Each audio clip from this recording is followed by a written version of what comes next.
ভাবো তো, একটা ছোট্ট ভুলেই যেখানে হতে পারত ভয়াবহ দুর্ঘটনা, আর সেই কাজটি সামলাচ্ছিলেন কিনা একটি বাদর। কিন্তু সে একটাও ভুল করেনি।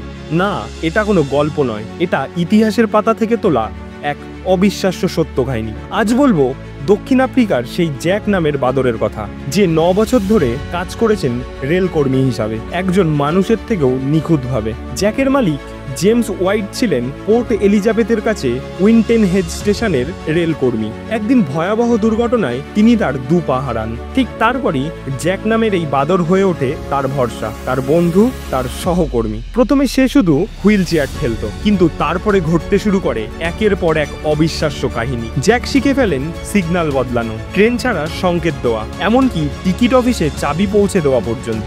রোজ কাজ করত নিখুঁতভাবে, না কোনো ভুল, না কোনো দেরি। সম্ভবতই প্রথমে রেল কর্তৃপক্ষ সন্দেহ প্রকাশ করে, কিন্তু পরে নিজের চোখে দেখেই তারা জ্যাককে দিল অফিসিয়াল চাকরি। প্রতিদিন সে পেত 20 সেন্ট, আর প্রতি সপ্তাহে আধা বোতল বিয়ার। পুরোদস্তুর বেতন পাওয়া এক কর্মীর জীবন। টানা 9 বছর ধরে কাজ করেছে নিখুঁতভাবে। 1890 সালে যক্ষায় তার মৃত্যু হয়। আজও তার খুলি রাখা আছে গ্রাহাম টাউনের অ্যালবানি জাদুঘরে। এই কাহিনী শুনে একটা প্রশ্ন থেকেই যায়, মানুষেরও যেখানে মাঝে সাঝে ভুল হওয়া স্বাভাবিক, তখন এক বাদরই বা কেমন করে এতদিন নিখুঁতভাবে কাজ করতে পারে? এটাই হয়তো প্রকৃতির এক অদ্ভুত আশ্চর্য। ভাবুন তো, আমাদের ভারতের জন্য এটা কি কোনো সুখবর নয়? যদি এমন কিছু আমাদের ভারতে ঘটতো, হয়তো চাকরির লিস্টে মানুষের পাশাপাশি বাদররাও পেত সংরক্ষণ। ভিডিওটি ভালো লাগলে লাইক করে সাবস্ক্রাইব করবেন আমাদের চ্যানেল, আর কমেন্ট বক্সে মেনশন করুন আপনার সেই রেলকর্মী বন্ধুকে।